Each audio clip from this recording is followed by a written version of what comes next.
Isang OFW na galing sa Saudi Arabia lumapit sa programa ni Senator Raffy Tulfo para ireklamo ang kanyang asawa dahil sobra-sobra na ang naranasan niya rito.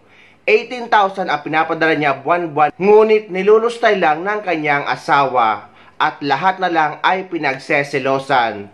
At kahit ang amo ni kabayan ay chinat ng kanyang mister para ipahiya ang kababayan nating OFW.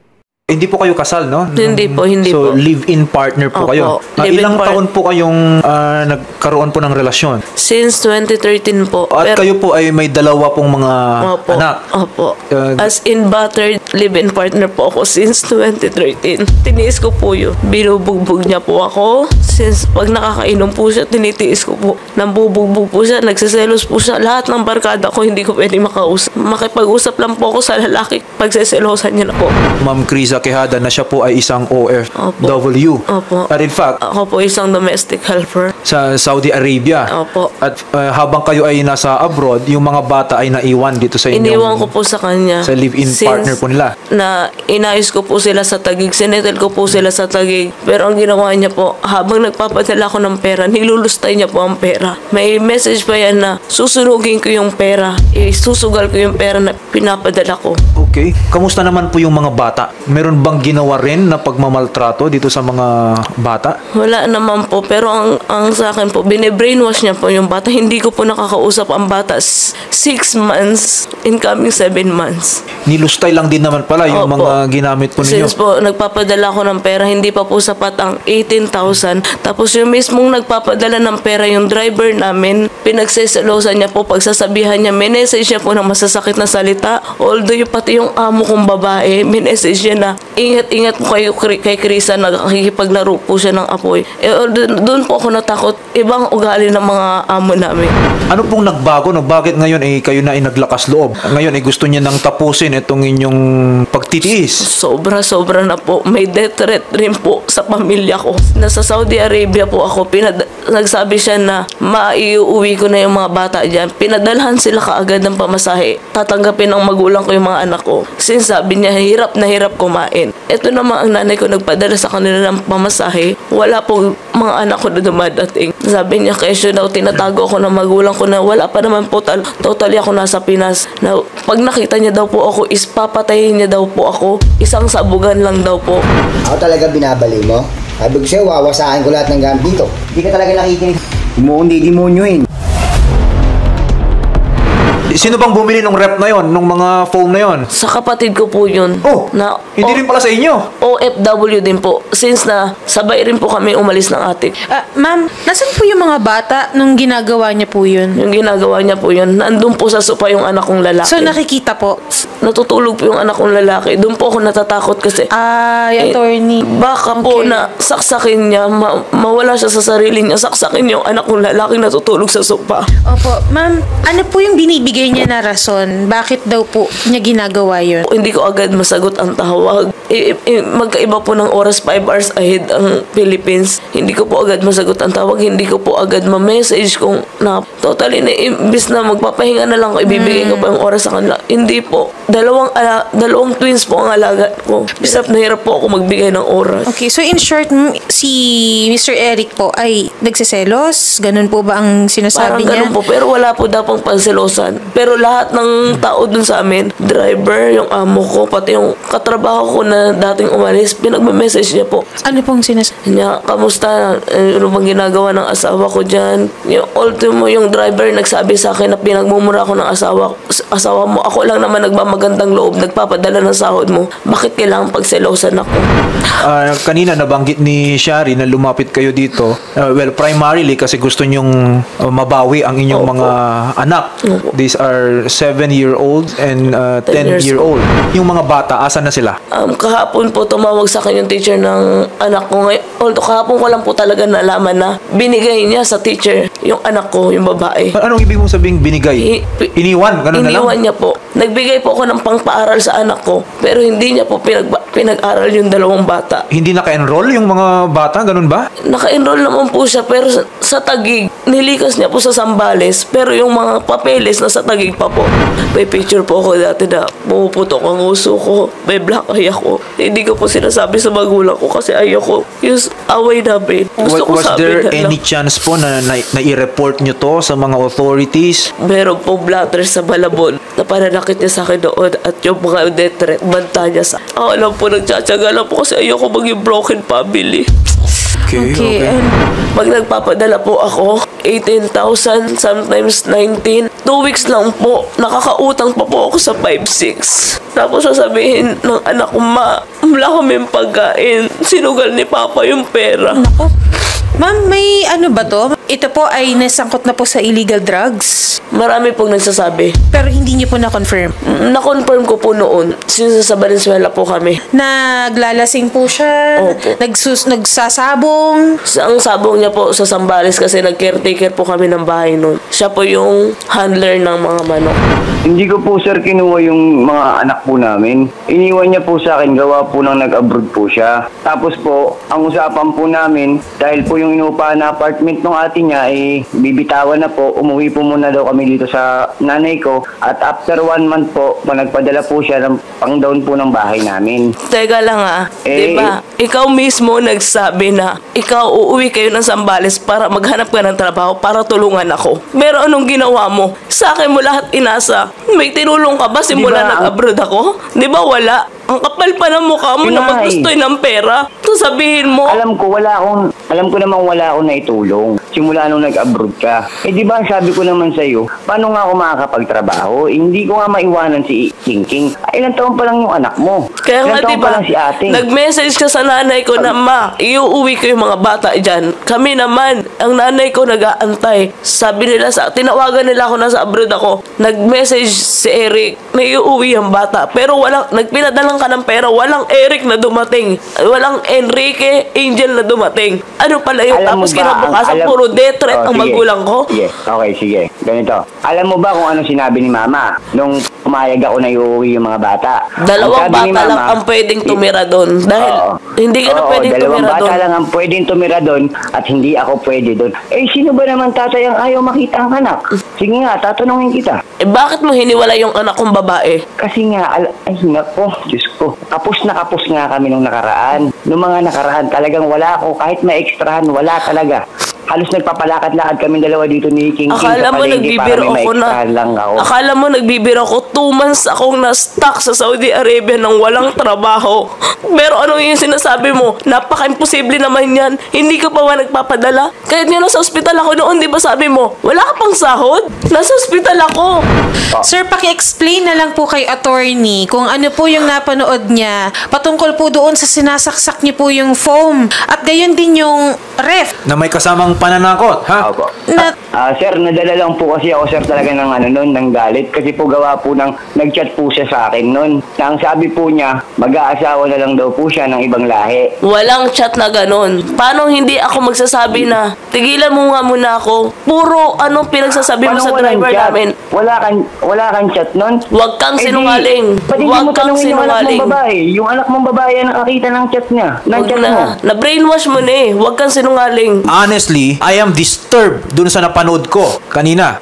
Sabi po opo. ninyo, Sir Eric, na kayo ay nabigla lamang, pero just the same, hindi po katanggap-tanggap na ganun na Opo, lang po, no? May pananakot. Okay, at dito may allegation pa si Ma'am Criza na hindi naman pala first time yon, no? Apparently, since 2013 pa, paulit-ulit na sinasaktan ninyo ang inyong live-in partner. Okay, una sa lahat, again, tayo dito, no? Kami dito sa studio, ang dami na naming naririnig na ganitong mga instances, and hanggang ngayon kami pa rin dito ay nabibwisit pag may mga napapanood, naririnig na mga ganyan. And Apo, secondly, apo. yung nabanggit kanina ni Ma'am Criza na kinuha mo na nga yung mga bata, tapos apparently, ibinigay mo pa doon yung isa, yung babae, doon sa teacher. Opo. Kasi Sir, tumawag Sir po yung Eric, teacher. ganito ha. We are concerned for the safety of Ma'am Criza, okay? And we would like sana to give a solution to these problems. Una sa lahat, ang gusto namin dito mahinto. Mahinto yung nangyayaring pag-aabuso. No one deserves these kinds of violence. In fact, this violence must be punished. Opo. So, Sir Eric, no? Wag mo nang ibato kung ano man pang gusto mong ibato dito kay Ma'am Criza. Tumulong ka na lang muna, no? Sir Eric, una sa lahat, are you willing na ibalik kay Ma'am Criza yung mga bata? Nagmamakaawa naman po sana ako sa kanila. Huwag naman po sanang ilayo sa akin yung mga bata. Yung mga bata na lang po ang buhay ko, sir. We can make a compromise. Ibalik mo pa rin yung mga bata kay Ma'am Criza, okay? Pero mabibigyan ka ng pagkakataon na mabisita sila. What do you think, Sir Eric? Hindi ko po alam, sir eh. Mahirap din po sa akin. Talaga pong sobrang hirap, sir. Sir Eric, kailan po kayo huling gumamit, sir? Matagal na rin po, ma'am. Mga kailan po? Last month po yata, ma'am. Mga isang buwan na po mahigit, ma'am. Ganun. Isang buwan na po. Okay. Aminado naman kayo, sir. Opo, ma'am. Hindi ko naman po. Parang awa mo naman na. Huwag mo naman sa akin ilayo yung mga bata. Parang awa mo na. Hindi ko sila ilalayo sa'yo, Ay, pero kiusap ako. kukunin ko yung mga anak ko. Kukunin ko yung mga anak ko sa'yo. Ay, kiusap naman ako sa iyo. Bakit nung nakiusap ba ako sa'yo na ibalik mo ang anak ko sa nanay ko? Pumayag ka ba? Di ba hindi? Puro pagbabanta, isang Saan sabugan ba? lang yan. Ano? Siyang, magulang ako. Magulang ka kang rin. walang kwenta. Ayaw natin malayo sa isa't isa yung mga bata. Di ba pinabilang ko ng Hindi cellphone naman ng anak mo? Pinabilang ko ng cellphone ng anak mo. Anong Hindi. ginawa mo? 1 week lang, binenta mo na? O, dami nagsasabi. Ang Hindi na. payat-mayat ng anak ko. Talungin mo nga sila kung Sa akin ginagamit yun. ko sila. Iniwan ko sila okay. Hindi sila makausap. Tapos yung paghihiwalay mo dalawang magkapatid.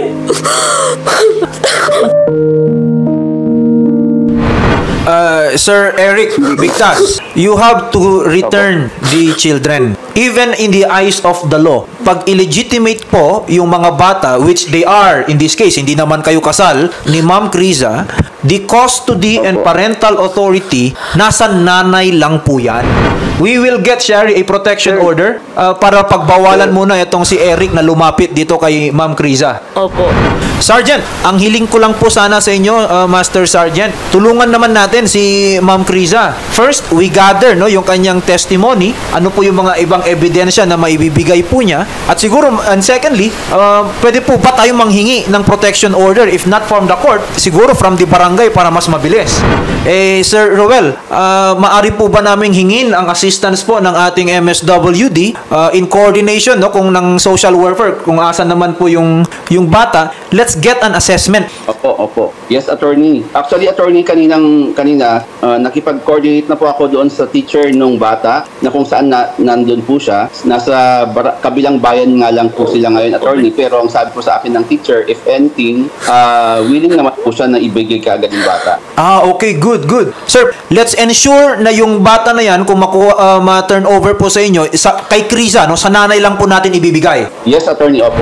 Sir Roel, ngayon din po sana pa-pull out na din po natin yung bata. Sasamahan na din po namin sila Ma'am Criza sa inyong tanggapan po. Yes po, magkita na lang po tayo ulit mamaya-maya po. Maraming salamat po, sir. Papuntahan na po ng inyong tao doon, ng inyong team. Gayon din po, i-coordinate nyo na din po sa WCPD po ng San Felipe Zambales po, no? Yes, For ma'am. assistance and sa barangay din po. Maraming salamat po at magandang hapon po. Magandang hapon din. Ayan, Sir Eric, yung isa pa pong bata, ibalik nyo po si sa kanya. Hindi ko naman po sir ilalayo yung mga bata eh. Ando lang naman po sa bahay. Hindi ko naman po sila itatakas ulit. Kailan po namin pwedeng sunduin si Sabi po ni ma'am kanina, pinaparescue na po ngayon. So, wag niyo pong ibababa yung linya at kakausapin din po kayo ng staff namin. Ma'am, ipo-pull out na po muna natin yung bata doon. At on the way na din naman po ang MSWD and WCPD po sa area. And samahan po namin kayo sa San Felipe. Ma'am, kami po dito sa studio, kina Senator Raffy Tulfo, kay Congresswoman Jocelyn Tulfo, kaagapay niyo po kami. Kakampi niyo rin po yung batas. Lahat po ng mga batas na napag-aralan ko, papabor po sa inyo. Okay? Para sa mga anak ninyo at para pagbayaran din ng inyong dating live-in partner lahat ng pang-abusong naranasan po ninyo. Nakakatakot ang may ganitong asawa, lalo na't ang laging agrabyado dito ang mga bata. Dahil kapag napagbubuntunan ng galit, ay sila ang madalas na pinapatay. Lalo na't aminado ang mister na gumagamit ito ng droga. At hindi biro ang sakripisyo ni kabayan dahil 18,000 pesos ang pinapadala niya buwan-buwan. Ibig sabihin ay grabe ang pagtitipid niya para lang makapagpadala sa kanyang mister. Na alam naman natin kung gaano kaliit ang sweldo ng mga kasambahay dito sa Middle East. Pero nilulustay lang ng kanyang asawa. Sana maialis na sa poder ng kanyang mister ang mga anak niya dahil nga kapag ganito ang ugali at pinapakita ng kanyang asawa ay hindi malabo na baka sa huli or huli na ang pagsisisi kapag ang mga bata ang pinatay niya. Bagong bayani na ang sandata ay luha. Requirements pauwi sa Pilipinas at pabalik sa ibang bansa ngayong buwan ng November 2024. Guys, November na. Ito ang pinakahihintay kong buwan dahil nga magbabakasyon ako sa Pilipinas. At marami tayong update na gagawin kapag nasa Pilipinas na tayo. At eto na ang mga requirements pauwi sa Pilipinas at pabalik sa ibang bansa ngayong buwan ng November 2024.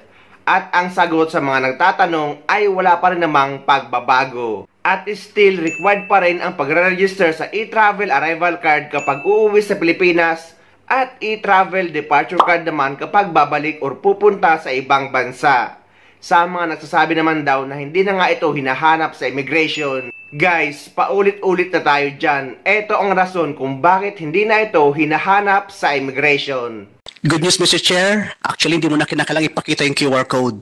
We're able to successfully integrate e-travel directly to the immigration system. Ibig sabihin po, pagka-scan pa lang ng passport, hindi na kinakailangang isa-isahin pa ho na mag-scan ng QR code, Mr. Chair. Another improvement po na nagawa ko natin po sa upgrade natin sa e-travel. Sa mga nagtatanong naman kung kailangan pa daw ba ng UUEC kahit nakapag-register na sa e-travel departure card.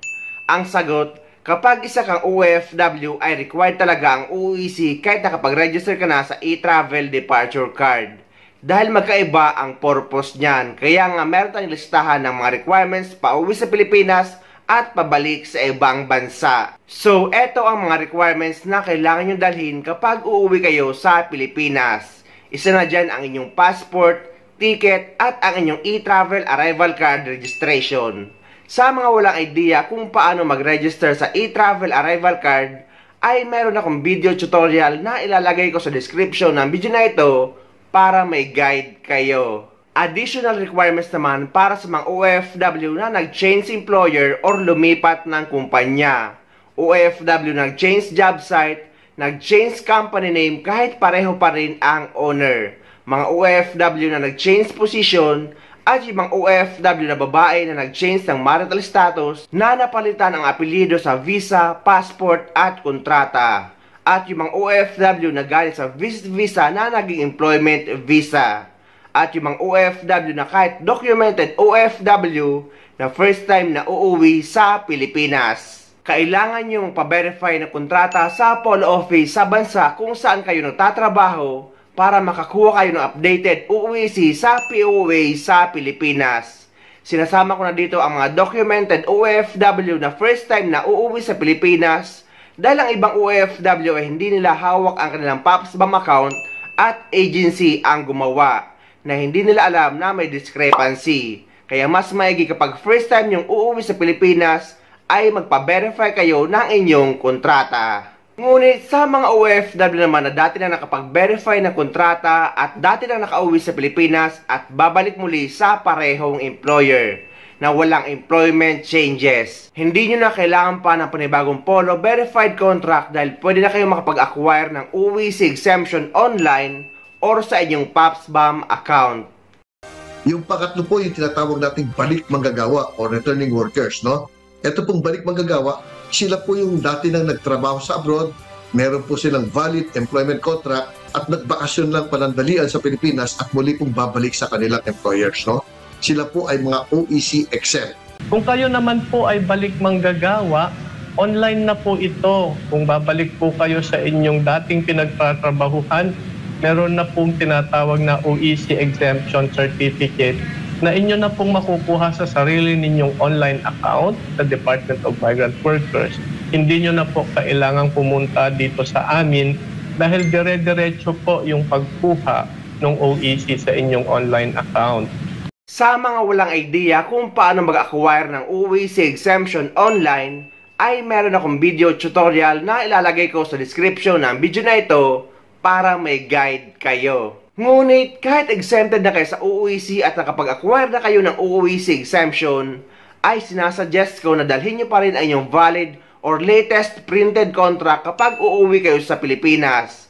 At kung available naman ay dalhin nyo rin ang inyong lumang contract verification just in case man hanapin sa immigration. Sa mga hindi naman marunong mag-acquire ng OEC exemption online, ay pwede kayo sumadya sa pinakamalapit na POA office sa lugar nyo o kaya naman sa POA desk na matatagpuan nyo sa loob ng NAIA or sa Clark International Airport. Bukas sila 24/7 at pwede kayong magpa-print ng OEC exemption sa kanila. Pumunta naman tayo sa mga requirements papunta o pabalik sa ibang bansa para sa mga documented OFW. Number 1, ang inyong e-travel departure card registration. Number 2, ang inyong OEC or OEC exemption. Number 3, ang inyong valid visa. Dito guys sa United Arab Emirates, ang visa natin dito ay ang Emirates ID na natin. At yun ang ipapakita nyo sa immigration. Number 4, ang inyong passport, ticket, at ang huli ay ang OWA membership. Lagi ko sinasuggest guys na dapat lagi kayong mag-renew ng OWA membership kada 2 taon. At hindi naman ito hinahanap sa immigration. Dahil ang OWA membership ay proteksyon nating OFW or proteksyon ng mga OFW habang nagtatrabaho sa ibang bansa. Pwede kayo mag-renew nito sa kahit saang OWA office sa Pilipinas or sa loob ng NAIA. Pwede ring online na meron akong video tutorial na ilalagay ko sa description ng video na ito para may guide kayo. So yan guys ang mga requirements pa uwi sa Pilipinas at pabalik sa ibang bansa ngayong buwan ng November 2024. So ayun guys, sana may nakuha kayong idea at sana nakatulong ang video na ito sa inyo. At sa mga hindi pa dyan nakasubscribe sa channel ko, please don't forget to subscribe my YouTube channel and please click the notification bell para lagi updated sa mga upcoming videos na gagawin ko tungkol sa mga updates sa ating mga OFW. Mula dito sa Dubai, maraming salamat. See you next time. May tanong dito. Babalik daw siya sa ibang bansa ng September 30, ngunit ma-expire na ang kanyang OEC sa September 29. Ano daw ba ang dapat gawin? Ang kailangan nyo lang gawin guys kapag nasa ganitong sitwasyon ay mag-reacquire kayo or kumuha kayo ng bagong OEC gamit ang PAPSBAM account nyo after na ma-expire ang hawak nyong OEC. Hindi kayo makakapag-reacquire kapag valid pa ang OEC nyo. Dapat after expiration. Ngunit dahil nga dikit na ang expiration ng OEC ni kabayan sa mismong flight niya at minsan ay hindi agad nakakapag-reacquire ng panibagong OEC gamit ang PAPSBAM kapag ka-expire pa lang, ang pwede nyong gawin guys ay pwede kayo dumaan sa POA desk na matatagpuan nyo sa NAIA kung sa NAIA kayo manggagaling. At POA desk naman na matatagpuan nyo sa Clark International Airport kung sa Clark kayo lilipad papunta sa ibang bansa. At pareho silang open or bukas 24 oras. May tanong dito na kung kailangan daw ba ang OFW e-card or ang meaning yata niya na kung kailangan ng OFW e-card sa pag-travel. Ang sagot guys ay hindi. Hindi kailangan ng OFW e-card or mas kilalang OWA e-card sa pag-travel. Dahil ang purpose lang nito ay para sa mga discount at benefits ng mga OFW na makukuha mo ang OFW e-card sa OFW Lounge NAIA Terminal 1 o kaya naman NAIA Terminal 3.